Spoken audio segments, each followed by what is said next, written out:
despite what their moms told them. They just aren't talented enough for radio.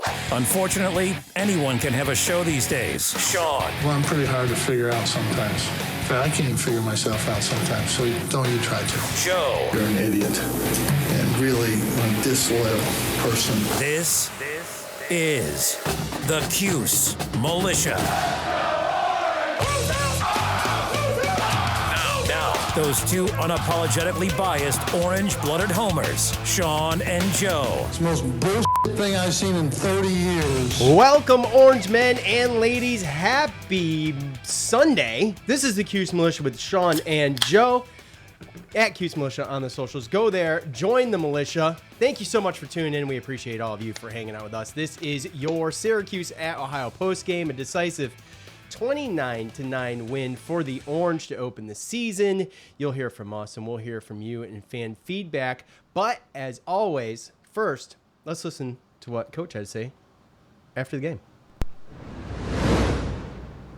Yeah, and you mentioned your O-line's been improved. Like, how did that kind of contribute to Sean's success today? Oh, it contributed a great deal to have those guys out there working together, and they're still not completely at full strength, but boy, did they do a nice job. You talk about your message to the team after this game. Heard you a little bit on the field, just telling them, you guys matched last year's win total already. Well, I think the big thing is that we're 1-0, which is really, really good. Wins are hard to come by. Imagine that. And now we get an opportunity to go back home and go to the Dome for 3 games and playing them one at a time, starting with Rutgers. So we're really excited about that. I thought it was a good performance. The defense kept them out of the end zone for the most part. That's not a gimme football team. That's a football team that's going to challenge for their side of the conference. And they're physical. And the foundation that Coach Solich has left there and the way they do things, they're really first class. So they're a difficult bunch to beat, and they very, very seldom do they ever quit, and they did not quit tonight. So it was a difficult game for us. It was extremely physical. Coached a lot of guys over the years, but how many DBs had a better debut than Deuce had for tonight? His first play was not that good. I lost my voice over his first play, and I'm like, you can't do that. I said some things, all nice. I don't use profanity, so it was all nice, but very highly motivated. But I'll tell you what, you poke that bear, and boy, did he come around and start playing. I mean, I'm not sure I've seen a better opening day performance, especially with how many tackles he had. He really did make big tackles in crucial situations all by himself. Outline what you thought of Tommy's performance and why you ultimately played him up until the game was pretty much over. Well, the main thing is we just felt like he was doing extremely well. He had a feel for what in the heck we were trying to do. We were basically running the ball and running a bunch of checks and a lot of offense. And I talked to him and I talked to Garrett. We'll get Garrett in the next game. And, those guys will get an opportunity to play, but we're really excited with his performance that Tommy did. We saw Kingsley Jonathan limp off the field after Ohio's opening field goal. What can you tell us about his status? The trainer told me he was okay, so I'm going to take him for his word. And I haven't had a chance to see him yet, but he was in the huddle with us. So, what term would you use to describe Chris Elmore's absence today? And is he back next week for you? That's too much information for me to give my next opponent. I know the competition level is going to change, but is there anything you saw today in particular that makes you optimistic or very pleased kind of going forward? Physicality. It was more physical than what you guys, that was a physical game, and I think that's why you saw some of the emotion. Now, I don't like those penalties. I don't like those penalties at all. But if you're going to have a penalty, it needs to be a physical penalty, not an emotional one, but physical penalties. And I think you saw some of that today. It was a hard hitting out there. All right, the Coach Montage is brought to us by the Spotify Green Room app, which is where you can go to listen to us live, to do some fan feedback. You can participate there as well. Go to the iOS or Android stores and download the app. All you need is a username, an email address, and a password to get yourself set up. I know some people were having a hard time. I got a couple messages last night and this morning about getting signed up and finding us at Cuse Militia or Sean space Cuse Militia. You have to search it up one of those two ways. And if you have trouble, just get with me and I'll help you get on there. But you don't have to just listen to us. You should subscribe, though, however, to notifications to get notified when we go live, but you don't have to subscribe to just us. You can go ahead and you can do your own thing. You can start your own room and have your own people in there, and it does not have to be just about sports. You can do pretty much whatever you want and build a following and do your own thing on there. So it's fun, and it's going to be a good way for us to, obviously we're doing this show early Sunday, so this is an abnormal time because Joe and I both got some things going on today, but normal time, 7:30ish, 8ish on a Sunday night for a post game for fan feedback. That's about the time you can expect that notification. Go there, iOS or Android store, download the app, and sign up and find us. Please, won't you? All right. Okay, Joe. So, an important road win, obviously. Oh, yeah. Goes without saying that this was huge. We talked with Tyler and Mike about how they could not lose this game. There was just a lot of unknowns. I think there's still some unknowns, and we'll talk about that. But they're coming into the game, we didn't really exactly know what we were going to be getting, and we didn't really know who Ohio was. I wasn't really worried about Ohio. I was made to be nervous about Ohio from the line and from everybody that you read, coming into this game. But an important road win, Joe, brings momentum. Going to 3 in a row in the Dome, absolutely needed that, and to be so decisive too. Not coming down to a last second field goal. Pretty comfortable win for the most part. Yeah, it's funny because it was a weird kind of game, and I think that's why we didn't really get to see Schrader. Right. It was just really slow because really when you look at it, I think Sean Tucker scored a touchdown with like 40 seconds to go in the third quarter or something like that, right? So before that, it was 15-6. You're talking about, a pretty close game, and really Tommy wasn't playing that bad. I watched him, move around in the pocket, get away from the rush, make, even if there might have been somebody open, and he threw the ball away before something bad happened. And honestly, he made a lot of good reads and had a lot more rushing yards than I thought he would have had. Just ended up with seven carries for 49 yards. So it's average of 7 yards. Obviously, we missed some long balls that could really open up this game. But when you look at playing against the team like Ohio, coming in, they're calling them maybe one of the top 3 teams in the MAC.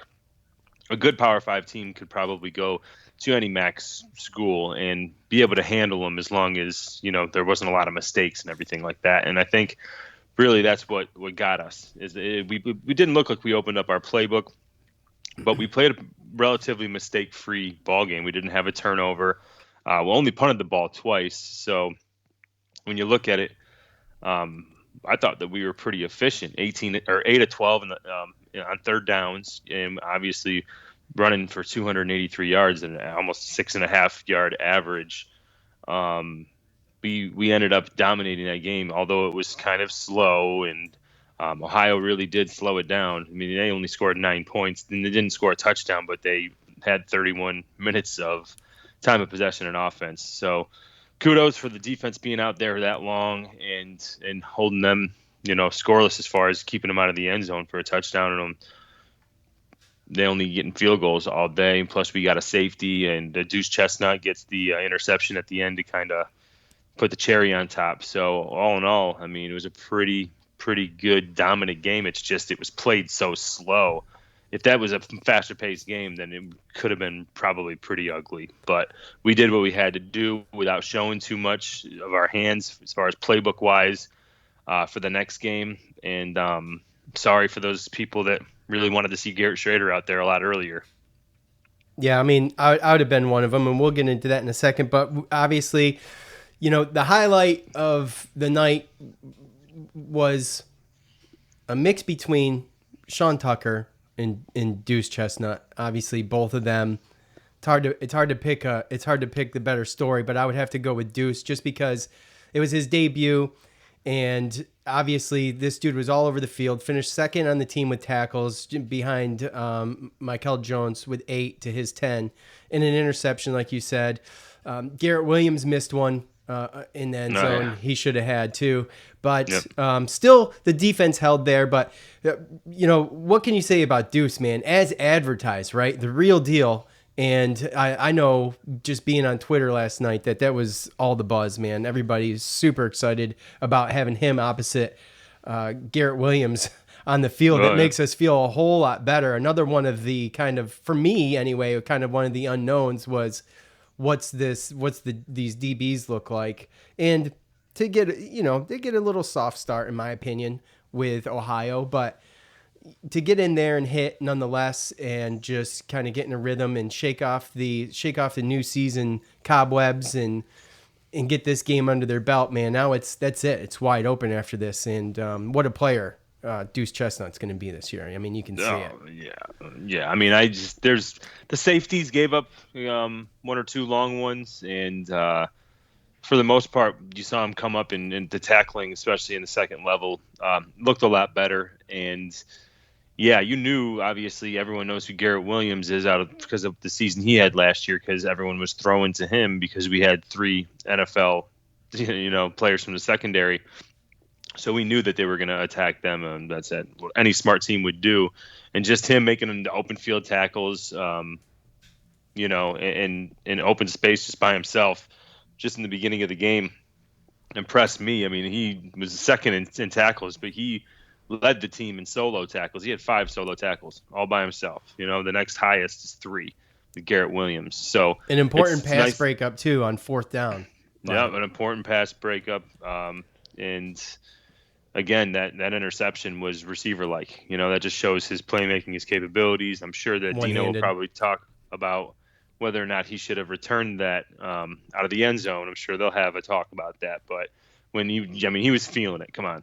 He was feeling it. Yeah, he was. He was. And then, like you said, Mikael Jones, Jeff Canton-Arcu, our linebackers were all over the place. Marlo Wax. We held them, to 9 points. So there was sparks everywhere. But when it comes to actually standing out, and especially knowing that he's a true freshman, 18-year-old, and the team is coming to your side, and to see him step up and do that, albeit it's still just Ohio, and Ohio's top receiver, Isaiah Cox, didn't play. But if you don't think that, that's not going to stop Rutgers from going after him next week. So he just can't get ahead of himself. Don't just let one good game kind of think that that's going to carry it, because it's Ohio still, so you're still going to get tested at Rutgers too. Absolutely. And we came into this game going, well, we don't know what we got. Well, that brings me to this. I still am not sure what we kind of do. Yeah. We know a little bit more, obviously. Tommy pretty much finished all the way. I think there was 2:29 left when Schrader came in and kind of, he ran for 8 yards and completed 1 for 1 for 8 yards. Obviously, just garbage time, mostly handing the ball off there. You mentioned, and I agree, I'm one of those guys. I wanted to really see Garrett Schrader get into it. And, Tommy did play a good game. And I think some of his criticism would have to do with some of the play calm. But the most important takeaway for me, regardless of the passing attack, or lack thereof to some degree with Tommy, is that the combination with the offensive line and Sean Tucker's ground game, at least for this game, the defense wasn't getting worn out by having to be out on the field every 3 to 5 downs, which is a constant that we've seen the past 2 years, just wearing this defense down. And if it's going to take the Dinkin and Duncan, I don't think the playbook was opened up. But obviously, which goes to show the confidence that I think they would have opened it up if they needed to, but the confidence that Dino had in coming into this game, in my opinion. And they pretty much stuck to dink and dunk and ground game, and they only took a few long shots. I think his Tommy's longest pass was for 21 yards. He was a little off on some of the longer stuff, first game back, and I'm not going to criticize that, but it left a little bit to be desired for me. What about you? So going into Rutgers, I think we're going to expect a little bit more, not just out of Tommy, but just in general. He had 92 yards passing. Well, he's going to have to do more, and that's really the thing. Is when you looked at this game, he was making the right decisions. They were in a little bit of a flow there, and you want to make sure that you win the game. And I think that far into the third quarter, it was just too close for comfort for Dino. And I don't think he wanted to switch it up. He just wanted to, again, it was a weird game because it felt like we were dominating it, but they were getting first downs and they were dinking and dunking and not really taking shots. And I think that's why they were able to do that. They played it super safe, and really so did we. We were just able to kind of, wear them out and get more physical at the end of the game is really what it was. If we sit there and try to go fast and sling the ball around, that wouldn't have been good against this team. And before you know it, we're in the fourth quarter before we actually get that 22-9 lead, and it's like, well, at this point, what are you going to do? Just bring Schrader in. So, again, he didn't do anything bad enough to really get taken out or lose his job, but I don't think he played good enough to solidify the job. And, I kind of I wish that I was a fly on the wall of at the end of the game, you saw Babers run up to Garrett Schrader and say something to him when he was coming off the field. And I really, really, really want to know. I rewinded that a couple times to try to see if I could read some lips there. Nothing. But I couldn't get it. I'd love to have known what that was, because I'll tell you what, I mean, there's a chance that you put in Garrett Schrader like at halftime, or if you're switching out maybe some drives just like the other team did, that maybe it is a little bit more exciting and does put points on the board faster. You don't know, but he stuck with what was working. They weren't making mistakes. He was making his reads, and again, he wasn't taking a lot of chances, and he didn't complete a lot of the big pass balls, but he was going to do enough that game to solidify the win. And again, maybe it's one of those things too, where about the playbook, where maybe he didn't really want to give too much away to Rutgers for next week. So you never really know how strategic he's going to play it. But again, I don't think DeVito played good enough to say, oh, I'm definitely the starter, and Schrader's not going to come in. So right, I would agree with that, and that's kind of where I was going. And we know a little bit, but we're going to know a lot more after next Saturday. With that said, Tommy he pulled off the "Look, Mom, I Can Run" routine, which was good to see. And I don't know how much of that he gets away with this year, but 7 runs for 49 yards to contribute to the 283 total rushing yards for Syracuse as a team, and only sacked once. And he did look decent the couple of times he was flushed outside the pocket, and at least made some smart decisions. So yeah, he didn't get sacked, and he didn't make the wrong decision on rolling out in the pocket. Exactly. He completed a couple first downs doing that. And then there were some bad throws and throwaways, but at least he didn't lose yardage or get sacked or, get a turnover or something like that. That's how he's got to be able to play. And I think that's like, he knows that because that's how the other quarterback plays. I think he's got to be able to do that. And they are going to ask him to run in that kind of stuff. And again, I just don't know, how long that lasts, because we know his history with, at some point, he gets hit enough to the point where he's going to get hurt. That's just been his history. So he's kind of in a tough situation. But I'll tell you what, our offensive line did look good. I can't wait till the numbers come out. Chris Blight, he looked like he didn't really make too much mistakes. He looked solid. The running game looked solid. Like at the end of last year, we were running pretty well. I think we had 2 100-yard rushers against Notre Dame with Lutz and Tucker, and again, only Ohio, because that's the other question mark, right? Is how good is Ohio? But right, well, exactly. Is Syracuse this improved, or is Ohio just not as advertised coming into this game? And by as advertised, I mean pretty decent. Projected to finish third in the MAC this year. So, so we'll have to see. Yeah, we will have to see. And I guess that's it for the Tommy end of things. As far as that goes, I still have question marks. So, and I think I was happy to see that he looks mentally improved as far as moving in the pocket, keeping his eyes downfield. But that also comes with not getting hit. And he only got hit once, and he had a pretty clean pocket, although he only had 17 dropbacks. We're just lucky, obviously, that our running game is going to have to be like that this year for us to talk about going bowling and some of the stuff that we talked about when we had the show with Tyler and Mike. But this is just exactly after a first game. It's how you want to see it, especially considering we didn't have McKinley Williams in there. Chris Elmore, we didn't know wasn't going to be playing. Right. And he was on the sideline. So, big ups to Max Ming out there. He was out there, number 47, lead blocking in what Chris Elmore would be doing. And he definitely made some good blocks, made some mistakes, but made some good blocks for a redshirt freshman. But can definitely wait to get Chris Elmore back because that's definitely going to help the running game as well. So yeah, he was active on the sideline, wasn't dressed, did travel with the team, and he was out there cheering them on and everything. So you heard Coach, that's why I threw that in there. We don't know what's going on. We won't until Rutgers. Kingsley Jonathan, he left the game after grabbing his left ankle after Ohio put their first points on the board and with a field goal. And McKinley Williams, obviously not back, but did make the trip.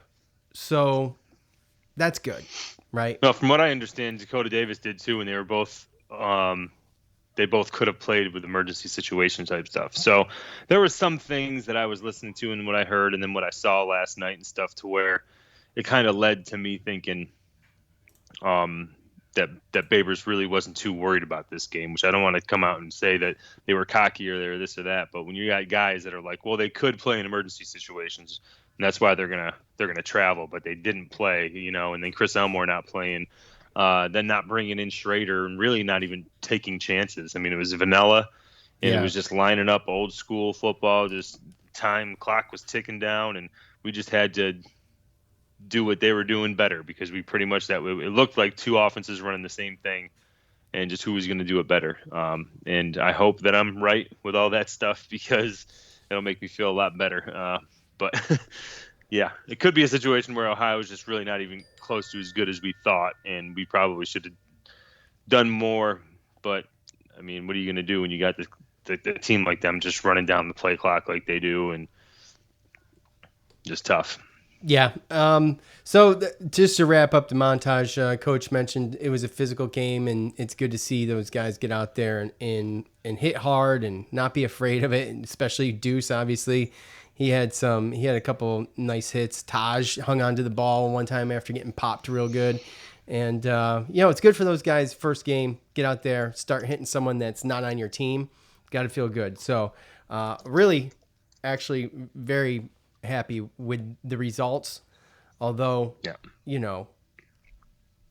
it's one of those things where, like I said, is Ohio this bad, or is Syracuse made this much improvement, or is it a little bit of both?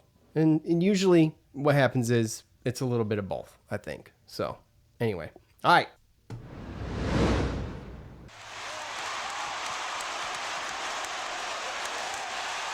It's time to hear from you, the loud mouths from the Loud House. All right, you guys know what to do at the end of every game. I ask for your thoughts. You give them. We talk about them here. Oh my gosh, is it so nice to be back talking about games and getting thoughts and doing the coach montage thing. I can't tell you how awesome I feel that getting back to regular games is for me. I know Joe loves the off-season stuff, but me, I don't know. I like it all. I know. You like it all. That's the truth. And for me, I need consistency, and games brings that for me. Anyway, all right. Go to your iOS or Android store, download the Spotify Green Room app, get in there, get your username, your password, and your email address. Sign up, follow us at Cuse Militia or at Sean Space Cuse Militia. If you have trouble, get with me. I'll help you find it. We're going to use this for fan feedback. We are only going to be going live for fan feedback on that app unless otherwise stated, probably beforehand. So what you do, normally around 7:30, 8 o'clock on Sundays will be the post game. We're a little early today, but you can get in there, sign up for notifications, get notified when we go live. And you don't have to just listen to us. You can do your own thing on there. You can do whatever the hell you want. You have people follow you and do whatever the hell you want, whenever the hell you want, about whatever the hell you want. So Go to the iOS or Android stores. Download the app. Sign up today. Appreciate Spotify Green Room. All right, Joe. Let's start with, what do I got? Let's start with Twitter. Okay. Did you look at any of these ahead of time? No, sir. All right. At If Not Now When 84. Deuce is legit regardless of opponent. Play calling was so-so. Defense was B+. I liked to see what Tommy could do since he stayed upright. Only 1 sack. I'll take it 1-0 and let's keep rolling. Go Cuse. So, yeah, I don't think that Deuce put on this good of a show because it was Ohio. I think that this guy is talented. I don't think there's a question about it. And he's going to be exciting. And I'll tell you what, him paired with Garrett Williams is an excellent duo back there for that. Yeah. Defense, I thought they played a little better than the B+. They never let him in the end zone. Coach said in the coach montage, he said, we all, what did he say? We didn't let him in the end zone for the most part. Well, yeah, the most part being none, never. Yeah. So, and as far as Tommy goes, Mike, yeah, I mean, he played really good, not being running for his life. I mean, it was night and day. Still got to connect on some of those longer passes, and the play calling, I think that was on purpose. I don't think what we see is what we're going to get, right, Joe? I think that was on purpose. Yeah, I think defensive wise, you don't want to see them giving up that many yards, but again, at the end they were trying to pass, and we were kind of keeping things in front of us, bending, not breaking. And usually that's the kind of defense that we play, is the bend, not break, and force them into making a mistake, and then we get a big play, big turnover. And, they really didn't take too many chances down the field. And when they did, Deuce took advantage of it and got an interception. But, Deuce is definitely, he came out and he showed, he's all over all the Syracuse internets, Deuce is loose, all this stuff. We saw it, but Rutgers, another Power 5 team, in the ACC, they got bigger receivers, and I know that true freshmen, a lot of the guys that had problems last year, like we talked about with Hannah and Jihad Carter, they led the team in missed tackles. So some of the other teams that we're going to be playing are going to be having probably more bigger physical receivers. So let's, we got to wait to see what happens when he gets one-on-one with them. And obviously as a true freshman, there are going to be times when there's mental breakdowns far as, so he had a great game, great ball player, has a great future as a true freshman. Who knows if he's going to be a 4-year player, but don't expect perfection. He is going to make some mistakes, but definitely deserving to be the starter opposite Garrett Williams. Speaking of worthy of being the starter, at MF Brightside, great to see Tucker and Lutz get their shine and have Adams and Howard earn their spot back, which may not be possible the way Tucker is playing. Great move for the culture. So Sean Tucker last year shocked us all, and then he goes out and has 25 carries for 181 yards, 47 yards like on his first or second touch. Was that his first touch or second touch? I think it was his second touch. I think it was like a second, yeah. Yeah.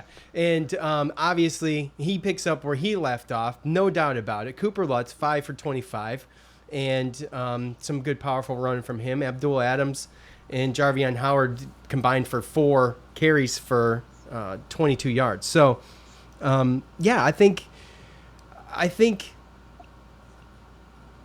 Tucker should be the starter. I think he's the best running back on the roster. I think he proved it. He earned that spot, and it's up to Abdul Adams and Jarvion Howard to come back strong and try to earn those touches back. I mean, the running back depth is crazy. Yeah, it's really good. Yeah. So sadly, this is what happens when there's openings. They always talk about it in football. You can be the smartest or the biggest or the fastest, and the best ability is availability. And if you're not available for whatever reason, you're obviously allowed to have, you're allowed to make those choices, those personal choices. But when you're not available, someone else is going to get the opportunity to step up.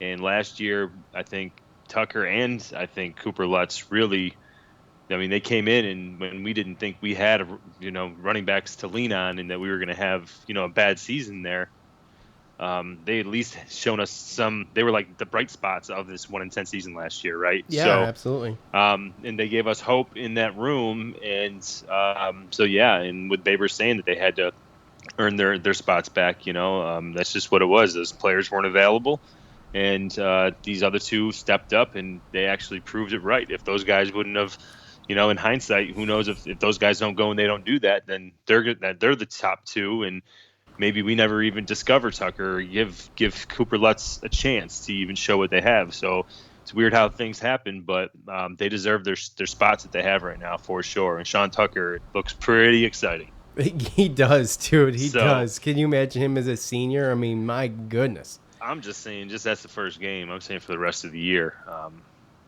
mean, that's pretty good. Yeah, so. Excellent stuff. Now, we don't obviously hold him, our expectations aren't set at rushing for 181 yards every game, but, he's well on his way to being a freaking superstar, without a doubt. Right. At Q's Face Killer, okay. Ohio had a deuce dropped on them. Yes, very good. I like that. It's punny. It's punny. At Carl Matson, fun has returned. Absolutely. There is only one thing better than college football, and that's when your team wins playing college football. And yes. Can I just stop for a second with that comment? Fun has returned. What an absolute, awesome day yesterday was for just college football across the board. The fans back, the atmosphere. The atmosphere at a college football game is second to none. When you look at, I'm getting chills just thinking about it, dude. And I got to give Virginia Tech and their fans the credit that they deserve, because the Enter Sandman entrance, that whole thing is just amazing. It's so amazing. It's so good. I mean, I watched that yesterday, just wishing, man, I wish that was my team running out there like that. I wish that was my team. Like, how pumped can you get if that's your team and you're there? Of teams like that. I know, but Virginia Tech, man, they got me with the Metallica, bro, because you know how much I love Metallica. That was Friday night, right? Oh yeah, that was Friday night. Yeah, it was. But you're right. But either way, but it's so the what? first weekend of college football. Yeah, that's what we're talking about. And I mean, there's another one tonight, right? Doesn't Notre Dame play Florida State or something like that? Notre Dame plays Florida State. Yep. So we got a game tonight too. And on top of just everything, I mean, just looking at the spectrum of everything, going into this year, they were picking us to be last. And again, you don't want to overreact right after just one game, but just to give us a little bit of credit and kind of look at some of the other teams as far as what we're doing to the game that you spoke. I mean, North Carolina looks like they got a little exposed. It looks like Virginia Tech, they might be pretty tough. That's a team we got to play this year. But Clemson losing yesterday to Georgia, and still played. There was a defensive just juggernaut, really. Oh yeah, they definitely are for sure. But I mean, we had a couple ACC teams lose, right? I mean, Duke lost. Duke lose to Charlotte, right? Mm-hmm. And I think Northern Illinois beat. Yes, they did. Georgia Tech last night. Yeah. So, there's other teams that look good. Wake Forest, they blew their team out. ODU. They played ODU. Well, I'm not trying to take anything away from ODU. NC State blew their team out too. Yeah. So there's some teams that look a little bit better than as strong as what they look, but just have two teams in the ACC lose games like that, and they had us picked to finish last. So I don't know. We'll see. I don't think that's going to happen. But anyway, at Gregorian Rants, O-line way better. Tommy D managed the offense patiently and smartly. Deuce Chestnut has put ACC quarterbacks on notice. What an opener for the freshmen. Let's go Orange. Yeah, look, I feel very comfortable with this O-line as long as they stay healthy. I mean, plain and simple, it's what we've been waiting for and looking for and anticipating, and we'll see how they are going forward. But obviously, a huge improvement. I mean, we could talk about that all day. Yeah, well, we have to make sure. Again, we've done this before, and it's something I don't want to do. Raise expectations. I don't want to raise expectations just because of 1 week. Because again, Right. we don't know. Ohio could go and lose every game in the MAC and be the worst team in the MAC and be like, oh, okay, well that's why. So next week when we had it to Rutgers, just put 61 up on Temple. So next week we got a team that's going to come in and they're definitely going to give us problems. It's not going to be it's not a definite win or anything like that, you know. So everyone was talking about this might be a must win this week, and regardless of what it was or not, you got to be happy with this takeaway. But just don't go overboard. We still got some teams here we got to play. Liberty looked good, and Rutgers, like I said, put up 61. So got to get ready for next week. Yeah, and a lot of like you mentioned, a lot of the just ACC teams in general are on their way up. They're on their way up, and except for maybe Georgia Tech. Zach, we Duke. Duke. Zach on Facebook, we actually have an O-line this year, but I don't think the offense behind DeVito is the one that'll bring us bowling. I still think the explosiveness, easy for me to say, and playmaking ability of Schrader is the spark this team needs. Tackling on the D is much improved. All in all, I'm happy with the results. We got some players, but I'm still left with more questions than answers. Yeah, I mean, look, that's what we were saying. I totally agree. Zach obviously wants to see Garrett Schrader. I think we're gonna get that opportunity against Rutgers, and not for anything. That's gonna be, it's almost unfair to throw him out there and not get any play against Ohio. But hey, you got to step up when it's your time to shine, and it doesn't look like it's gonna be that easy. But we'll know a whole lot more after Saturday afternoon. So. Oh yeah, well they talk about questions and answers. I mean, what do we? I think our linebackers answered the questions. I think that we can be confident in our linebackers. We didn't have McKinnon Williams out there, so True. Can't really. So there's still that question mark of how good is our defensive line, right? Mm-hmm. And until we play against a prolific or a really really good passing attack, then really that question's out too. As far as offense goes, yes, offensive line is definitely better than last year. Looks like. DeVito is, like he said, mentally better and making better decisions. And yes, we know that Sean Tucker is the best running back on the team, and he's going to be their bell cow. But how good are our receivers? No idea. Yeah, and it's tough. And then there's the whole Schrader question. So this offense isn't what the final product is going to be by any means. It wasn't even the full playbook. So I agree with him. There were some little questions answered, but there's still a lot of questions, especially on the offensive end. Absolutely. Jonathan on Facebook, dominate up front, no turnovers, great job rushing the football. We barely got to page 2 of the playbook.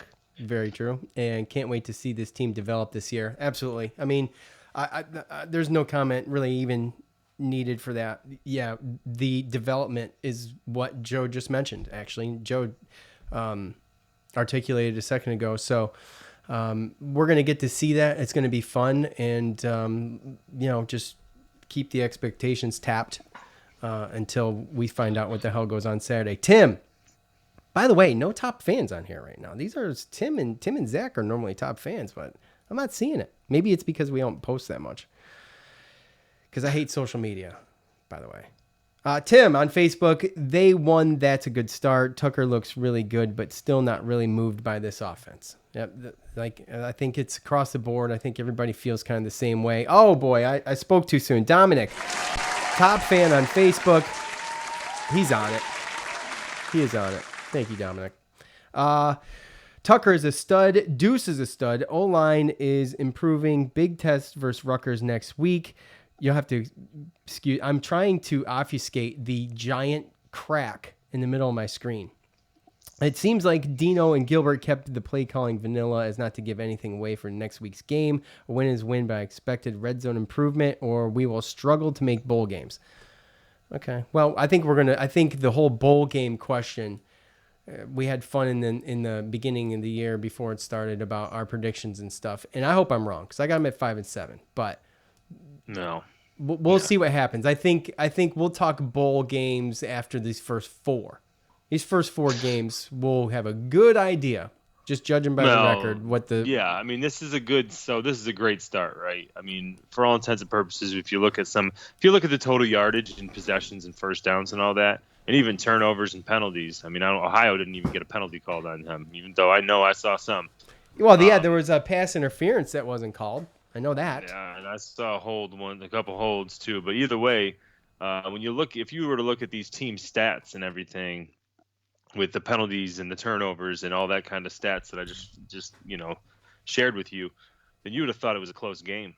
But again, we bend and didn't break and held them to 3 field goals. So to have a safety and to not give up a touchdown, that's kudos to our defense. And again, next week they're going to have definitely a more difficult task. But I think that they were a little vanilla as well. They kind of just lined up, and it was, I don't think we did too many exotic things to show Rutgers really what we have. So next week I think it'll look a little bit different. But again, more people are going to have to step up, and it's going to answer a lot more questions for sure next year. After next week, we're going to know a little bit more about whether or not we're going to be able to even compete in the ACC to make a bowl game. And I think a lot of questions are going to be answered about Tommy. Yeah, he looked good. He was smart, and I forget whose point it was, but no turnovers with as many times as the ball was ran up the gut, and you've got, there was no fumbles. Tommy made smart decisions when he didn't have the pass or didn't have the read. He was smart throwing it out of bounds and stuff.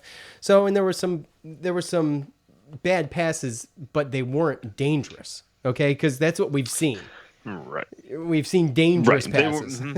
Yes. He overthrew a couple, right? Yeah. So, and to be perfectly honest with you, when I look at something like Temple traditionally hasn't been awful like recently, and for Rutgers to go up and put up 61 points, there's something going on. I mean, they got some playmakers on that offense. And if I'm a coach that's looking at a team that just went, their quarterback just went 11 for 17 for 92 yards, but they rushed for 283, they're definitely going to be stacking the box, trying to stop the run and forcing us to pass. So without a doubt, next week, we're going to be figuring out, what Tommy's doing, if our receivers are the real deal. And I wouldn't be surprised if we definitely didn't see 2 quarterbacks next week. But hey, Tommy, if he hits those deep shots and, they give him those opportunities, because there's probably going to be a lot of man-to-man opportunities. But next week's definitely going to answer a lot of questions, because there's no way Rutgers is going to sit back and let us rush for 283 yards on them. Yeah, absolutely. Not without throwing in the air. Not without throwing through the air and showing that we have some type of... You're going to have to open it up. Yeah. Yeah, you're going to have to be two-dimensional. You can't just sit there and run clock, run the ball, and just use the explosiveness of Tucker to get you through the day. Well, and that's what's most impressive about this is, again, DeVito had some good runs, Cooper Lutz had some good runs, but obviously Tucker being the bell cow, we didn't even really need to open it up.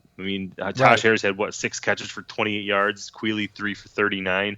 We didn't even have to open it up. They were bringing people in the box, and we were still lining up, and we were beating them. So that was the good part about it, was that we were doing stuff vanilla, just lining up, and we were just beating them, and we didn't even have to set up the run. They just couldn't stop it. So, and is Quealy going to answer the call too? Because obviously Taj Harris is going to get all of the attention, and it's going to be difficult for Taj to do a whole lot. I think it's going to be a struggle for him. Even last night. So going into ACC they're going to have to figure it out. Yeah, they are. Someone's going to have to step. Quealy and Sherrod Johnson both made third down catches last night. Again, they didn't throw a whole ton, but they made the third down conversion catches to keep the drive going and the clock moving. So, and to your point, the wide receivers is my next big question mark behind the quarterback situation. So that's my next big one, and we'll see. We'll see a lot of these questions, a lot of this stuff that's still in the air is going to be, we already said it'll be answered next week. Lori on Facebook, Tucker and Chestnut, outstanding players. Not sure about DeVito yet. Great win, but too many dumb penalties. Yeah, emotions ran high. It's okay. It's okay. I don't think it was that bad. Coach mentioned it. Look, it wasn't jumping off sides or a ton of holding. I don't know. First game. Yeah. Personal foul stuff. Yeah. Yeah. First game, it's emotional. A couple bad blocks. Yeah, and like you said, those were ACC refs, by the way. Believe it or not. That's just how much they hate us, maybe. I don't know. Yeah, I'm cool with the first game. First game from last year being 1-10. You want to go out there and, like you said, emotions run high. Pooley pushed him late, or some guy came in and hit somebody late. That's fine. Okay, get your first game jitters out, whatever. But from here on out, I don't know how cool I am with that. Depending on it depends on the situation, man. Right, and the score. Right. So that's what it boils down to for me. I love seeing guys stick up for their teammates. That's what he was doing. He was shoving them off of. I don't remember who was on the ground, but he was shoving them off of them. Better way to do it. Yeah, absolutely. I agree. Greg on Facebook, it was Ohio, which is about as impressive as beating Utica College. Am I right? I would say no, but we will find out. And Joe and I do a pretty good job, just off the record, a lot of times, of keeping an eye on teams like this, whether it be basketball or football. So we'll have our eyes on Ohio for the rest of the year to figure out, was it them, was it us? Patrick, Captain Patrick, our boy, he says, free Garrett Schrader. Trying to answer the call here for that. Well, we'll see. David on Facebook. I think this is the last one. This is the last one. Yeah. I had so many good ones, you guys. I really appreciate it too, by the way. David on Facebook. Huge turnaround from last year. Run game was amazing. Pass game did enough to open the run, but not anything special. Defense is going to be great too. Chestnut is going to be a star, and I hope he stays all 4 years. Well, this day and age, don't count on that. Don't count on that. And of course, it would be great, but at the end of the day, these guys are doing what they need to do to make a career out of this thing, and that's what they're going to be doing. That's where the prize is, and just enjoy these players. It didn't used to be like this with football at all, by the way. It was always a little bit with basketball, but football, man, you usually see them 4 years. So with that said, what did it used to be? After 2 years, you could go in front of the board. No, I think it's 2, and you can go in front of the board, right? Isn't that how it worked? Or did they change it?